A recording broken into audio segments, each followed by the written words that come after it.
ఈరోజే భాద్రపద శుద్ధ ఏకాదశి, గణపతి నవరాత్రుల్లో 8వ రోజు. ఈరోజు విఘ్నరాజ వినాయకుడిని పూజిస్తారు. ఈ 8వ రోజు స్వామిని పూజించి సత్తుపిండిని నైవేద్యంగా సమర్పిస్తారు. మరి ఎంతో పవిత్రమైన విశేషమైన ఈరోజు ఈ కథను విన్నా, చదివినా, చెప్పినా, వినిపించినా అన్ని పాపాలు తొలగిపోతాయి. ప్రతి పనిలోనూ మీదే విజయం కలుగుతుంది. మరి ఆ కథ ఏంటో ఇప్పుడు తెలుసుకుందాం. విఘ్నరాజ గణపతిగా సాక్షాత్కరించిన వినాయకుడు తన వక్రతుండాన్ని బాగా పెంచి ముల్లోకాల్లో వ్యాపించిన మమతాసురుడి విషవాయువులను పీల్చేసిన రోజే ఈరోజు. విఘ్నరాజ గణపతి ఉచ్ఛ్వాసల ప్రభావానికి మమతాసుర సర్పం కూడా తొండంలో చొరబడింది. దానిని తన నడుము చుట్టూ బంధించాడు గణపతి. గట్టిగా బిగించడంతో మమతా సర్పపు పొలుసులు నుగ్గు కాగా కోరలు ఊడిపడి రక్తధారలు కారజొచ్చాయి. అప్పుడు అతను ఇలా పలికాడు, గణేశా శరణు, నీకు సోదరుడు వంటి వాడిని, ప్రాణభిక్ష పెట్టు అంటూ ప్రాధేయపడ్డాడు. దీంతో గణపతి ఆ అసురుణ్ణి కరుణించాడు. అప్పుడు గణపతి ఇలా పలికాడు, ఓ మమతాసురా, నీవు నాకు వాహనమై నా పాదాల చెంత ఉంటావు అన్నాడు. పక్షపాత బుద్ధితో కూడిన మమకారం కూడా పాపకారణమే, పైగా ముక్తికి ప్రతిబంధకమవుతుంది. అలాంటి మమతను వీడి ధర్మబద్ధంగా ఉండడమే 8వ రోజు యొక్క పూజా పరమార్థం. ఒకసారి సూత మహర్షిని సౌనకాది మహామునులు ఇలా అడిగారు, స్వామి, తులసి పరమ పవిత్రమైనది, విష్ణువుకి ప్రీతికరమైనదే కదా. మరి ఒక్క వినాయక చవితి రోజు తప్ప మిగతా రోజులలో వినాయక పూజకి తులసి ఎందుకు పనికిరాదు అని అడిగారు. దానికి సూత మహర్షి చిన్న చిరునవ్వు నవ్వి ఇలా పలికారు, నాయనలారా, పరమాత్ముడి లీలలను గుర్తించడం ఎవరి తరము? ఆ పరబ్రహ్మ ఎప్పుడు ఏ నాటకం నడిపిస్తాడో దాని ఫలితమేమిటో ఆయనకు తప్ప అన్యులకు గ్రహించ సఖ్యం కాదు. నాకు తెలిసినంత వరకు లౌకిక ప్రపంచానికి సంబంధించినంత వరకు ఒక కారణముంది. ఆ కథను చెబుతాను, శ్రద్ధగా వినండి అంటూ సూతుడు ఇలా చెప్పడం మొదలుపెట్టాడు. ఒకసారి గోలోకంలో లక్ష్మి, సరస్వతి, రాధల మధ్య గొడవ వచ్చి ఒకరినొకరు శపించుకున్నారు. ఆ శాప కారణంగా లక్ష్మీదేవి భూలోకంలో వృషధ్వజుడు అనే రాజుకు కుమార్తెగా జన్మించింది. ఆమెకు తులసి అని నామకరణం చేశారు. తులసి పుట్టినప్పటి నుంచే విష్ణు భక్తురాలై విష్ణువే తనకు భర్తగా కావాలి అనే సంకల్పంతో అతని అనుగ్రహం పొందడానికి వనానికి వెళ్లి తపస్సు చేయడం ప్రారంభించింది. ఆమె తపస్సుకు మెచ్చిన బ్రహ్మ ప్రత్యక్షమై, తులసి, నీ తపస్సుకు మెచ్చాను. నీవు శ్రీమన్నారాయణుణ్ణి వివాహం చేసుకోవాలని కోరి తపస్సు చేశావు. కాని ఈ జన్మలో నీ కోరిక తీరదు. ఈ జన్మలో నీకు విష్ణు అంశ సంభూతుడే భర్తగా లభిస్తాడు. అతడే స్వయంగా నిన్ను వెతుక్కుంటూ వస్తాడు. అతన్ని వరించి నీ జన్మను సార్థకం చేసుకో. మరుసటి జన్మలో అంటే కలియుగాంతంలో నీవు వైకుంఠానికి చేరి శ్రీమన్నారాయణుడి వక్షస్థల స్థానాన్ని అలంకరించగలవు అని వరమిచ్చి అదృశ్యమయ్యాడు బ్రహ్మదేవుడు.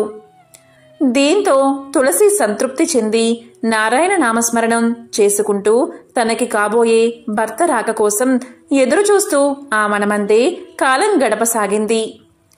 కాలం ఇలా గడిచిపోతూ ఉండగా కొంతకాలానికి ఆ వనంలోనే ఉంటున్న మునీశ్వరులు కొందరు వినాయక వ్రతాన్ని చెయ్యాలి అని సంకల్పించుకున్నారు. ఆ మునీశ్వరులు వ్రతానికి కావలసిన సంభారాలన్నీ సమకూర్చుకుని మట్టితో వినాయకుణ్ణి చేసి తీసుకురావడానికి సమీపాన ఉన్న నదీ తీరానికి బయలుదేరి వెళ్లారు. వారు తులసి నివసించే కుటీరం ముందు నుంచే విఘ్నేశ్వరుడి స్తోత్రాలు పారాయణం చేసుకుంటూ నదివైపు సాగిపోతూ ఉంటే ఆ స్తోత్ర పారాయణం తులసిని విశేషంగా ఆకర్షించింది. అయితే అప్పటికే మునులు ఆ వనంలోనే చెట్ల మధ్య కనుమరుగై పోవడం వల్ల ఆ వివరాలు తెలుసుకోవడానికి తులసి వారి రాక కోసం కుతూహలంగా ఎదురు చూడసాగింది. మునీశ్వరులు నదీ తీరానికి చేరుకుని నదిలో పవిత్ర స్నానాలు ఆచరించి ఆ తరువాత వేదోక్తంగా నదిలో నుంచి మట్టిని తీసి వేద పఠనం చేస్తూ మట్టితో వినాయకుణ్ణి తయారు చేశారు.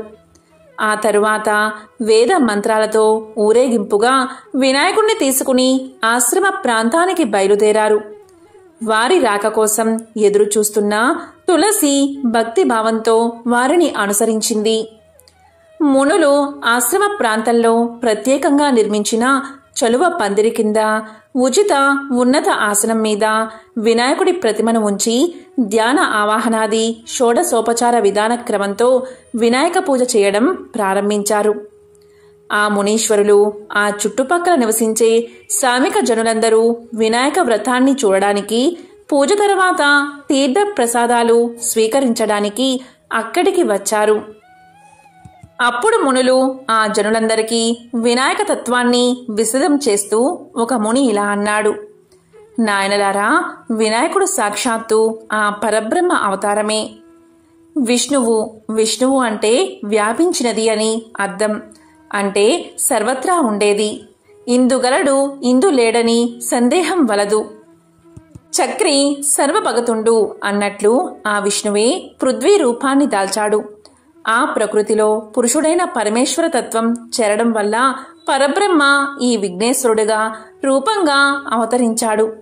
కనుక విష్ణువు ఇతడే, శివుడు ఇతడే, శివకేశవులకు మూలమైన ఆ పరబ్రహ్మం కూడా ఇతడే అని వివరించి చెప్పాడు. విష్ణువే విఘ్నేశ్వరుడు అన్న భావం తులసి మదిలో బలంగా నాటుకుపోయింది. బ్రహ్మ వరాన్ని అనుసరించి ఈ జన్మలో విష్ణు అంశ సంభూతుడు తనని వెతుక్కుంటూ వచ్చి వివాహం చేసుకోవాలి. తులసి అలాగే భావించి తానున్న స్థలం, సమయం, సందర్భం గ్రహించకుండా మోహావేశంతో పరిగెత్తుకుంటూ వెళ్లి విగ్రహ రూపంలోనే విఘ్నేశ్వరుణ్ణి సమీపించి, స్వామి, జన్మ జన్మలకు నీవే నా భర్తవి, నేనే నీ అర్ధాంగిని, నన్ను అనుగ్రహించు, వరించు, ఇదిగో నా వరమాల అంటూ తన్మయత్వంతో పూలమాల తీసి వినాయకుడి మెడలో వెయ్యబోయింది. మరుక్షణం వినాయకుడి అభయహస్తం నిజ రూపాన్ని దాల్చి మాల వేస్తున్న తులసి చేతిని పట్టి వారిస్తూ ఇలా అన్నాడు: ఆగు తులసి, మోహావేశంతో తొందరపడకు, నేను నీ భర్తని కాదు అని వారించాడు. విఘ్నేశ్వరుడి వరదహస్తం మాత్రమే నిజ రూపం దాల్చడం, మిగతాదంతా మృత్తికా రూపంలో ఉండగా స్వామి నోటి నుంచి మాటలు రావడం చూసి స్వామి మహత్తును కల్లారా చూసిన మునులు, భక్తజనులు ఆశ్చర్యపోయారు. కాని తులసి మాత్రం తన మోహావేశంలో నుంచి బయటపడలేదు. విఘ్నేశ్వరుడి విగ్రహంలో విష్ణువే ఆమె కళ్లకు దర్శనమిస్తున్నాడు. స్వామి, నన్ను వారించకండి, జన్మజన్మల పుణ్యఫలం చేత మీకు అర్ధాంగినయ్యే భాగ్యం నాకు దక్కింది. ఆ అదృష్టాన్ని నాకు దూరం చేయకండి. ఈ జన్మకే కాదు, 7 జన్మలకు మీరే నా పతి అంటూ తులసి మోహావేశంతో వినాయకుడి మెడలో మాల వేసింది. ఆమె చర్య స్వామికి తీవ్రమైన ఆగ్రహాన్ని తెప్పించింది. వెంటనే స్వామి మూర్ఖురాలా అని చీత్కారం చేస్తూ మృతికా విగ్రహంలోంచి నిజరూపంతో విఘ్నేశ్వరుడు సాక్షాత్కరించాడు. తులసి వైపు ఆగ్రహంగా చూస్తూ స్వామి ఇలా పలికాడు: నీ ఉన్నత మోహావేశంతో విష్ణువుకి విఘ్నేశ్వరుడికి తేడా తెలియకుండా రాక్షసంగా ప్రవర్తించావు. అసురుల ఆచార విధానంతో నన్ను వరింప చూశావు. నీ మూర్ఖత్వానికి ఫలితంగా నీవు ఒక అసురుడికి ఇల్లాలివి అవుతావు అని శపించాడు. విఘ్నేశ్వరుడి వాక్కులు విని తులసి అవాక్కయింది. అప్పుడు మునులు స్వామికి నమస్కారం చేసి ప్రార్థిస్తూ ఇలా పలికారు: స్వామి, ఈ తులసి లక్ష్మీ అంశ, కారణ జన్మురాలు కూడా. ఈమె శ్రీమన్నారాయణుడి అర్ధాంగి. రాధ శాపవసాన ఇలా అవతరించింది. విష్ణువుకే అర్ధాంగి కావాలి అనే తపనతో విష్ణుతత్వం గల నిన్ను ఆ విష్ణుదేవుడిగా భావించి వరమాల వేసిందే కాని వేరే దురుద్దేశంతో కాదు. ఈమెను మన్నించు, శాప ఉపహరణం అనుగ్రహించు అని వేడుకున్నారు. ఆ మాటలు విని విఘ్నేశ్వరుడు శాంతించి, రాధ శాపఫలంగా ఈ తులసి ఈ జన్మలో జలంధరుడు అనే అసురుడికి అర్ధాంగి అవుతుంది. తరువాత పరిణామాలు ఈమె శాపం చేత తులసి వృక్షరూపంగా అవతరిస్తుంది. తులసి మాలను విష్ణువు ప్రీతిగా నిత్యమూ ధరిస్తాడు. తులసి పత్రాలతో విష్ణువును పూజించిన వారు మోక్షాన్ని పొందుతారు. తులసి పూసల మాలలో జపానికి ఉపయోగపడుతుంది. తులసి పూజలు అందుకుంటూ విష్ణుదేవుని పూజలకు ప్రీతి పాత్రురాలై ఈ యుగాంతమున నిజ రూపాన్ని దాల్చి విష్ణు సన్నిధిని చేరుకుంటుంది అని అనుగ్రహించాడు విఘ్నేశ్వరుడు. దాంతో మునులు జనులు సంతోషించి విఘ్నేశ్వరుణ్ణి వేనోళ్ల కీర్తించారు. అప్పుడు తులసి చేతులు జోడించి ఇలా పలికింది, స్వామి, నీ పూజకి కూడా నాకు అర్హత ప్రసాదించు అని. అప్పుడు విఘ్నేశ్వరుడు తల పంకించి ఇలా పలికాడు, తులసి, నేడు నా జన్మదినం. దీనిని వినాయక చవితి అని లోకులు పిలుస్తారు. ఈ ఒక్క శుభదినం రోజు మాత్రం నా భక్తులు నాకు సమర్పించే పత్రి పూజలో తులసి పత్రాన్ని కూడా స్వీకరిస్తాను. వినాయక చవితి రోజు తప్ప మిగతా సమయ సందర్భాలలో నిత్య పూజలలో తులసి పత్రంతో నన్ను పూజిస్తే దోషం కలుగుతుంది. ప్రతి సంవత్సరం వినాయక వ్రత పూజకు మాత్రం తులసిదళం అర్హమైనది అనే వరమిచ్చి అనుగ్రహించాడు. ఈ కారణం చేతే ఆ రోజు నుంచి ఒక్క వినాయక చవితి రోజు తప్ప మిగతా రోజులలో వినాయకుడి పూజకు తులసి నిషేధించబడింది. ఒకప్పుడు పరమేశ్వరుడు పార్వతీ సమేతుడై కైలాస శిఖరంపై కొలువు తీరి ఉండగా సమస్త దేవతా గణాలు వారి సందర్శనార్థమై విచ్చేశారు. అద్భుతమైన తమ గాన కౌశలంతో శంకరుడికి ప్రీతి గావించారు. గంధర్వులంతా అప్సరసలు నాట్యం చేశారు. కొందరు మునులు నేత్రాలతో ధ్యానించసాగారు. మరికొందరు గౌరీ వల్లభుణ్ణి మానసిక ఉపచారాలతో పూజించారు. వశిష్ఠ, వామదేవ, జమదగ్ని, భరద్వాజ, గౌతమ మునీశ్వరులంతా వివిధ స్తోత్రాలతో స్తుతించారు. అప్పుడు శివుడి తలపై ఉన్న శేషుడు ఇలా అనుకున్నాడు, ఈ 3 లోకాల్లోనూ నేనే శ్రేష్ఠుడిని. అందుకే శివుని శిరస్సుపై ఉన్నాను. భూభార సామర్థ్యం నాకు కాక ఎవరికీ లేదు. నా జాతికి చెందిన వాసుకినే కవ్వపు తాటిగా చేసుకుని దేవతలు, రాక్షసులు అమృతాన్ని సిద్ధింపచేసుకుని అమరులు అయ్యారు. కనుక నాకంటే ఉత్కృష్టమైన వారు ఎవరూ లేరు అన్న అహం అతనిలో కలిగింది. శివుడు శేషుని మనో అభీష్టాన్ని తెలుసుకుని ఆగ్రహ ఆవేశుడై తనపై ఉన్న శేషుణ్ణి తీసి నేలపైకి విసిరి కొట్టాడు. అప్పుడు శేషుని యొక్క ఒక్కొక్క శిరస్సు 10 భాగాలై మూర్ఛిల్లిపోయి మరణించిన వాడివలే పడిపోయాడు. ఇలా ప్రాణమాత్ర వశిష్ఠుడైన శేషుడు దుఃఖిస్తూ తనలో తాను ఇలా అనుకున్నాడు, త్రైలోకేశ్వరుడు అయినటువంటి ఈ శివుడికే శిరో అలంకారం అయినప్పటికీ ఇటువంటి దురవస్థ కారణం చేత రెక్కలు విరిగిన పక్షులా ఎటూ కదలలేకుండా ఉన్నాను. నన్ను రక్షించి సేద తీర్చేవారు ఎవరు? తిరిగి నా స్వస్థలాన్ని పొందగలిగే ఉపాయం చెప్పే వారెవరు అని అనుకుంటూ విచారిస్తూ ఉండగా అతనికి ఆ మార్గంలోనే వస్తున్న నారదుడు దైవవసాన కల్పించాడు. అప్పుడు నారదుడు శేషుణ్ణి చూసి ఇలా పలికాడు, ఎందుకని దుఃఖిస్తున్నావు? నీ శిరస్సును ఎందువల్ల హగ్నాలు అయ్యాయి?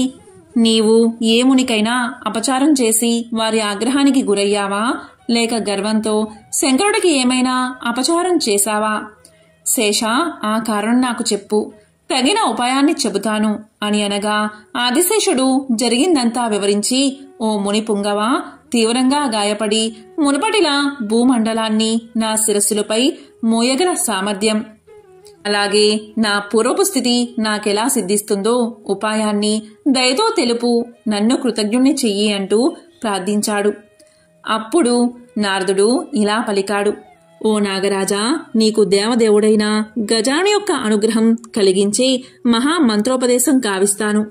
ఎవరి యొక్క దివ్య అనుగ్రహ ప్రభావం చేత ఇంద్రాది దేవతలు తమ తమ పదవులను పొందారో, త్రిమూర్తులు జ్ఞానవంతులై సృష్టి స్థితి లయలను నెరవేర్చుతున్నారో అటువంటి దేవదేవుడైన మహాగణపతి దేవుడు ప్రసన్నుడైతే నీవు తిరిగి నీ పూర్వపు వైభవాన్ని దక్కించుకోగలవు. శేష, నీకు పూర్ణ స్వస్థత చేకూరటువంటి గణేశ సరక్షరీ మంత్రాన్ని ఉపదేశిస్తాను. దీన్ని కనుక నీవు శ్రద్ధతో జపించినట్లయితే నీకు గజాననుడు తప్పక సాక్షాత్కరించగలడు అంటూ నారద మహర్షి శేషునకు మంత్రోపదేశం చేసి అదృశ్యమయ్యాడు. అప్పుడు శేషుడు తపస్సు చేయడానికి కృతజ్ఞుడై తన సర్వేంద్రియాలను నియంత్రించుకుని గజాలన్నీ ధ్యానం చేసి అచంచల భక్తితో ఆ పరమమంత్రాన్ని తదేక దీక్షతో జపించసాగాడు. ఇలా 1000 దివ్య సంవత్సరాలు గడిచిన తరువాత దేవదేవుడైన గజాననుడు శేషుడికి సాక్షాత్కరించాడు. సింహవాహనారూఢై త్రినేత్రుడు మెడలో మెరిసిపోయే ముత్యాల హారాలతో రత్న కిరీటాన్ని రత్న రుద్రాక్షలను దాల్చి ఏకదంతుడై దర్శనమిచ్చాడు. ఏ విధంగా ధ్యానించాడో అలాంటి మూర్తిగానే సాక్షాత్కరించాడు. అప్పుడు విఘ్నేశ్వరుడు ఇలా పలికాడు, ఓ నాగరాజా, నీవు అహన్రాత్రులు ఏక మనస్కుడై ఎవరినైతే ధ్యానించావో ఆ గజానుని నేనే. నీ భక్తికి మెచ్చి నీకు కోరిన వరాలు ఇవ్వాలి అని నీ ఎదుట సాక్షాత్కరించాను. సృష్టి స్థితికి లయలకు కారణమైన పరబ్రహ్మ తత్వాన్ని నేనే. నా తేజస్సు వల్లే సూర్యచంద్రాది నక్షత్రాలు ప్రకాశిస్తున్నాయి. పరబ్రహ్మ స్వరూపుడైన నేను సగుణ రూపంలో ఆవిర్భవించాను. నీకు కావలసిన వరాలు అన్నిటినీ కోరుకో అని గంభీర ధ్వనితో గణపతి పలకగానే శేషుడు ఇలా భక్తి ప్రావణ్యంతో వేడుకున్నాడు. ఓ దేవదేవా, నీ దివ్య సందర్శనం చేత నా జన్మ, తపస్సు, జ్ఞానము సార్థకమయ్యాయి. నా మాతాపితృలు ధన్యులు అయ్యారు. నా నేత్రాలు, దేహము, శిరస్సు అన్నీ ధన్యాలు అయ్యాయి. నిన్ను స్తుతించడం వల్ల నా జిహ్వ కూడా ధన్యమైంది. నీ సందర్శన భాగ్యం చేత నా నాగజాతి కూడా ధన్యమైంది. ఓ దేవా, నీవు సకలము ఎరిగిన సర్వజ్ఞుడవు. అనర్థకారి అయిన గర్వకారణం చేత నా శిరస్సులు ఈ రకంగా ముక్కలయ్యాయి. పరమేశ్వరుడి ఆగ్రహానికి గురయ్యాను. దైవికంగా కలిగిన అనుగ్రహం చేత నీ సందర్శన భాగ్యం లభించింది. ఓ దేవా, 3 లోకాల్లోనూ శ్రేష్ఠత్వాన్ని, ధనాధరణ సామర్థ్యాన్ని నాకు ఇవ్వు. స్థిరమైన స్థానాన్ని నాకు ప్రసాదించు. నిత్యము నీ సందర్శన భాగ్యాన్ని నాకు అనుగ్రహించు. శంకరుని సాహిత్యం, స్థిరభక్తి నాకు అనుగ్రహించు అంటూ ప్రార్థించాడు. అప్పుడు వినాయకుడు ఇలా పలికాడు, శేష, నీ 100 శిరస్సులు ఒక్కొక్కటి 10 ముక్కలైపోయాయి. కనుక నీవు 1000 పడగలతో సహస్రవదనను అనే ప్రఖ్యాతి దాల్చుతావు. అతి దుర్లభమైన ధరాధరణ సామర్థ్యం నీకు కలుగుతుంది. ఇకపైన నీవు స్థిరంగా శంకరుణ్ణి అలంకరించగలవు. నా సాన్నిధ్యాన్ని కూడా పొందగలవు. నీ సకల మనోభీష్టాలు అవశ్యం నెరవేరుగాక అంటూ వరాలు ఇచ్చి అతనిని అనుగ్రహ పురస్కారంగా తన ఉదరాన బంధించుకున్నాడు. గణపతి ఆనాటి నుంచి వినాయకుడికి వేలబద్ధుడు అనే పేరు వచ్చింది. ఒకసారి దేవేంద్రుడు, ఆయన సతీమణి కొన్ని ఇబ్బందికర పరిస్థితుల్లో ఎవరికీ కనబడకుండా అడవిలో వెదురు చెట్ల రూపం ధరించి ఉండవలసి వచ్చింది. కాలాంతరంలో వర్షాలు లేకపోవడంతో అనావృష్టి ఏర్పడింది. చెట్లన్నీ ఎండిపోతున్నాయి. ఇంద్రుడు తాను ఇక్కడ ఉండి కూడా ఏమీ చెయ్యలేకపోతున్నానే అని బాధపడుతున్నాడు. ఇలా చెట్లన్నీ ఎండిపోయి చనిపోతే అడవిలో జీవిస్తున్న జంతువులు, పక్షులు మొదలైన జీవులన్నీ ఏమైపోవాలి? ఏదో ఒకటి చేసి ఈ అడవిని రక్షించాలి అనుకున్నాడు ఇంద్రుడు. ఒకరోజు నారదుడు అక్కడికి వచ్చి దిగాలుగా ఉన్న వారిద్దరినీ చూసి ఇలా పలికాడు. దేవేంద్ర, ఎందుకు అలా విచారంగా కనిపిస్తున్నారు అని అడిగాడు. దానికి ఇంద్రుడు, నారద మహర్షి, మీకు తెలియంది ఏముంటుంది? అనావృష్టి కారణంగా నీళ్లు లేక చెట్లన్నీ ఎండిపోతున్నాయి. నేనుండి కూడా ఏమీ చెయ్యలేకపోతున్నాను అంటూ తన బాధను చెప్పాడు ఇంద్రుడు. అప్పుడు నారదుడు ఇలా పలికాడు.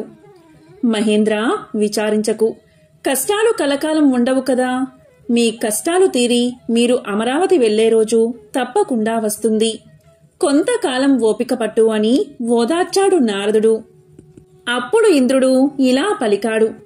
మహర్షి, నేను నా గురించి బాధపడ్డం లేదు. నేనిక్కడ ఉండి కూడా నాకు ఆశ్రయం ఇచ్చిన ఈ అడవికి ఏమీ చెయ్యలేకపోతున్నాను. అదే నా బాధ అన్నాడు ఇంద్రుడు. అప్పుడు నారదుడు ఇలా పలికాడు. అగస్త్య మహర్షి నదీ సప్తకం నుండి కావేరిని తీసుకుని ఇటువైపే వస్తున్నాడు.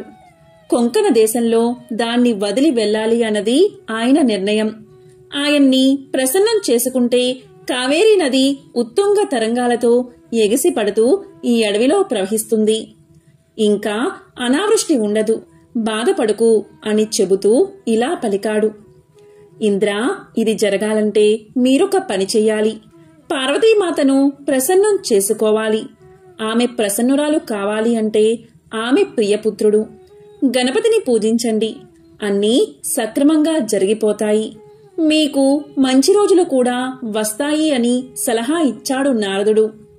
దానికి ఇంద్రుడు, సచీదేవి ఒప్పుకుని నారదుని సలహా మేరకు గణపతిని భక్తితో పూజించారు.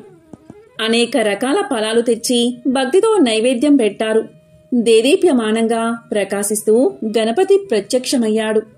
సచీ ఇంద్రులు ఆయనకు ఆనంద బాష్పాలతో అభిషేకం చేశారు. సంతోషించిన గణపతి ఇలా పలికాడు, దేవేంద్ర, నీకేం కావాలో అడుగు అన్నాడు. అప్పుడు ఇంద్రుడు ఇలా అన్నాడు, గణాధ్యక్ష, మాకు ఆశ్రయం ఇచ్చిన ఈ అడవి అనావృష్టి కారణంగా బాధపడుతుంది. నీరు లేక వేడి భరించలేక ఇక్కడి చెట్లన్నీ చచ్చిపోతున్నాయి. పుష్కలంగా ఉండే నీటి ప్రవాహాన్నిచ్చి వీటిని కాపాడు స్వామి అని ప్రార్థించారు. అప్పుడు వినాయకుడు ఇలా పలికాడు, దేవేంద్ర, స్వర్గలోకమా, భూలోకమా, పాతాళమా, ఎక్కడ్నుండి జలధార కావాలో చెప్పు అన్నాడు. దానికి సచీ ఇంద్రులు, స్వామి, పరమేశ్వరుడంతటివాడు అగస్త్య మహర్షి. ఆయన కైలాసం నుండి కావేరీ నదిని తీసుకుని వస్తూ ఉన్నాడు. అది చాలా పవిత్రమైన జలం. దాన్ని ఇక్కడ ప్రవహింపచేస్తే అడవంతా సంతోషిస్తుంది అన్నారు. ఆ మాటలు విని దేవేంద్రుడి కోరిక తీరుస్తాను అని చెప్పి అదృశ్యమయ్యాడు గణపతి. అప్పటికే కావేరీ నదిని కమండలంలో నింపుకుని కొంకణ దేశం వైపు బయలుదేరాడు అగస్త్యుడు. గణపతి కాకి రూపంలో అగస్త్యుడి కమండలం మీద వాలాడు. ఆ సమయంలో కొంచెం పరాకుగా ఉన్నాడు మహర్షి. కాకిని అదిలిచ్చాడు. అది పారిపోతున్నట్టు నటించి మళ్లీ తిరిగి వచ్చి కమండలం మీద వాలి కమండలాన్ని తన కాళ్లతో తన్నింది. అప్పుడు అగస్త్యుడి చేతిలోని కమండలం కింద పడిపోయింది. దానిలో ఉన్న నీళ్లన్నీ కింద ఒలికిపోయాయి. అయ్యో పరమేశ్వరా, నేను పడ్డ కష్టం వృధా అయిపోయిందే అని బాధపడ్డాడు మహర్షి. అంతలోనే కోపం వచ్చి కాకిని కొట్టబోయాడు. కాకి మాయమైపోయింది. ఆశ్చర్యంగా చూస్తూ అలాగే నిలబడిపోయాడు అగస్త్యుడు. అదే సమయంలో ఒక బ్రహ్మచారి వచ్చి నిలబడ్డాడు. అతడే ఇలా మాయవేషాలు వేస్తున్నాడు అనుకుని కోపంతో కొట్టబోయాడు అగస్త్యుడు. ఆ బ్రహ్మచారి పక్కకు జరగగా అగస్త్యుడి చెయ్యి అతడి తలకు తగిలింది. దొరకకుండా తప్పించుకుంటూ దూరంగా పారిపోతూ ముప్పు తిప్పలు పెట్టాడు ఆ బ్రహ్మచారి. కోపంతో వెంటపడ్డాడు మహర్షి. ఏమైనా సరే తన వెంట తెచ్చుకున్న పవిత్రమైన జలాన్ని పారబోసిన ఆ బ్రహ్మచారిని వదలకూడదు అనే నిశ్చయంతో ఆ బ్రహ్మచారి దొరకకపోతాడా అని చూస్తూ నిలబడ్డాడు మహర్షి.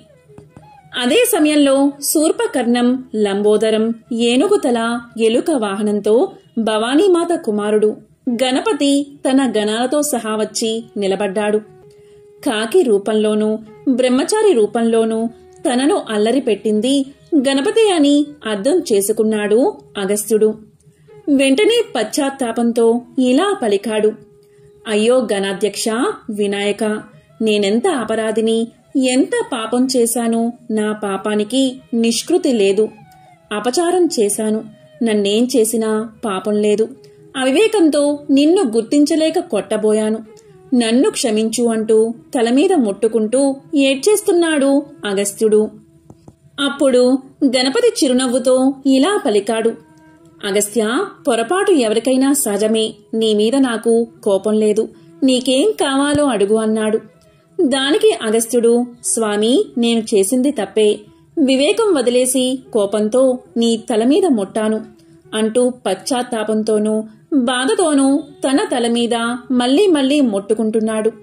కొంచెం సేపటికి తేరుకుని కిందపడిన కమండలాన్ని చేతిలోకి తీసుకుని శివార్చనకు కూడా నాకు నీరు మిగలలేదు అన్నాడు దిగులుగా. అప్పుడు స్వామి, బాధపడకు, శివార్చనకు నీరు నేనిస్తాను అని గణపతి తన తొండాన్ని చాపి కిందపడిన కావేరి నీటిని తీసి కమండలాన్ని నింపి అగస్త్యుడికి ఇచ్చాడు. మహర్షి, ఇంద్రుడి కోరిక మీద అడవిని రక్షించడానికి ఈ నీరు తీసుకోవలసి వచ్చింది. అదే కావేరీ నీటిని నా తొండంతో నీ కమండలంలోనే పోసిస్తున్నాను. శివార్చనకు ఇది పవిత్రమైన జలమే. నన్ను తలమీద మొట్టానన్న బాధతో నిన్ను తలమీద మొట్టుకున్నావు. ఇప్పట్నుంచి ఎవరైతే నా అనుగ్రహం పొందాలని నన్ను పూజించేటప్పుడు తలమీద మొట్టికాయలు మొట్టుకుంటారో వాళ్ళని వెంటనే అనుగ్రహించి వాళ్ల కోరికలు తీరుస్తాను. నా తండ్రితో సమానుడువు. నీ మీద నాకు ఎటువంటి కోపమూ లేదు. ఈ వరానికి నువ్వు అర్హుడవే. నీ వలన నా భక్తులు తక్కువ పూజతో ఎక్కువ ఫలితాన్ని పొందుతారు అని చెప్పి ఇంకా ఎన్నో వరాలు అగస్త్య మహర్షికి ఇచ్చి అంతర్ధానమయ్యాడు గణపతి. ఆనాటి నుండి ఎవరైతే గణపతి ముందు మోకరిల్లి నెత్తిమీద మొట్టికాయలు మొట్టుకుంటారో వారికి గణపతి యొక్క అనంతమైన అనుగ్రహ ఫలితం లభించడం మొదలయ్యింది. అప్పట్నుంచి అగస్త్యుణ్ణి తలుచుకుంటూ గణపతికి మొక్కేవారు అందరూ మొట్టికాయలు వేసుకోవడం ఆనవాయితీగా వస్తుంది. వినాయకుడు తర్పణ ప్రియుడు. గణపతికి 21 రోజులు బెల్లం పానకంతో తర్పణం చేస్తే తాము అనుకున్న పనులు ఎటువంటి విఘ్నము అవాంతరాలు లేకుండా సాధించగలుగుతారు. ఈ స్వామికి ఉండ్రాళ్ళు, అరటిపళ్ళు, పేలాలు, అటుకులు, బెల్లం, వడపప్పు, పానకం ఎంతో ప్రీతికరమైనవి. జిల్లేడు పూలతో గణపతిని పూజిస్తే కోరికలు నెరవేరతాయి. వినాయక చవితి నాడు వినాయకుడికి ఇష్టమైన సంఖ్య 21. ఆ 21 పత్రాలతో ఆయన్ని పూజిస్తారు. వినాయక చవితి నాడు మాత్రమే తులసీ దళాలతో వినాయకుణ్ణి పూజించాలి. మరి ఏ ఇతర రోజుల్లోనూ వినాయకుణ్ణి తులసీ దళాలతో పూజించకూడదు. అలా పూజించకపోవడానికి వెనుక ఒక కథ ఉన్నట్లుగా తెలుస్తుంది. ఒకసారి వినాయకుడు తపస్సు ఆచరిస్తున్న సమయంలో తులసి ఆయన పట్ల మరలుకుని ఆయన తపాన్ని భంగం చేసింది. తనను వివాహం చేసుకోమని కోరింది. ఆమె కోరికను నిరాకరించినప్పటికీ ఆమె తన కోరికను పట్టుదలను విడవకపోవడంతో ఆగ్రహం చెందిన గణేశుడు ఆమె రాక్షసుణ్ణి భర్తగా పొందుతుందని, వృక్షరూపం పొందుతుందని శపిస్తాడు. అప్పుడు తులసి తన తప్పును తెలుసుకుని క్షమించమని ప్రాధేయపడుతుంది. అప్పుడు వినాయకుడు ఆమెను కనికరించి ఆమె విష్ణుమూర్తికి ప్రియమైంది అవుతుందని, ఆమె చెట్టు రూపంగా మారినా కూడా తులసి పేరుతో పూజించబడుతుందని, ఆ దళాలు మాలగా కూర్చబడి విష్ణుమూర్తి కంఠానికి అలంకారంగా మారుతాయని, తులసి దళాలు పరమ పవిత్రమైనవిగా భావించబడతాయని, భగవంతుణ్ణి తులసి దళాలతో పూజిస్తే ప్రీతి చెంది భక్తులను అనుగ్రహిస్తాడని చెప్పి గణపతి తులసికి ఆనందాన్ని కలిగించాడు. గణపతికి గరిక అంటే ఎంతో ప్రీతి. గరికతో ఆయన్ని పూజిస్తే ఆ స్వామి భక్తుల పట్ల తన కృపా వీక్షణాలను ప్రసరింపచేస్తాడు. ఏ నోములు, వ్రతాలు, పూజలు చేసినా హరిద్రా గణపతికే మొదటి పూజ. హరిద్రా గణపతి అంటే పసుపు గణపతి. పసుపు గణపతికి ప్రథమ పూజ జరిపించడానికి వెనుక ఒక కారణముంది. అది ఏంటి అంటే పూర్వం త్రిపురాసురులు అనే 3 రాక్షసులు ఉండేవారు. ఆ రాక్షసులు పర్వత రూపాలుగా ఉండేవారు. అయితే ఆ రాక్షసుల 3 సంహరించాలి అంటే ఒకేసారి ఆ 3 పురాలను కూల్చివేయాలి. అలా చేయడానికి ఆ పురాలు 3 ఒకే వరుసలో లేవు. అప్పుడు శివుని వాహనమైన నందీశ్వరుడు తన 3 కొమ్ములతో ఆ 3టిని ఒకే వరుసలో నిలబెట్టాడు. 3 పర్వతాలు ఒకే చోట ఉండడంతో శివుడు నారాయణాస్త్రాన్ని ఉపయోగించి ఆ 3 రాక్షసులను వధించాడు. కాని దురదృష్టవశాత్తు నంది 3వ కొమ్ము విరిగిపోయి భూమిపైన పడిపోయింది. అప్పుడు విఘ్నేశ్వరుడు విరిగిపోయిన నందీశ్వరుడి పసుపు కొమ్మును వెతికి తెచ్చి అతనికి అప్పగించాడు.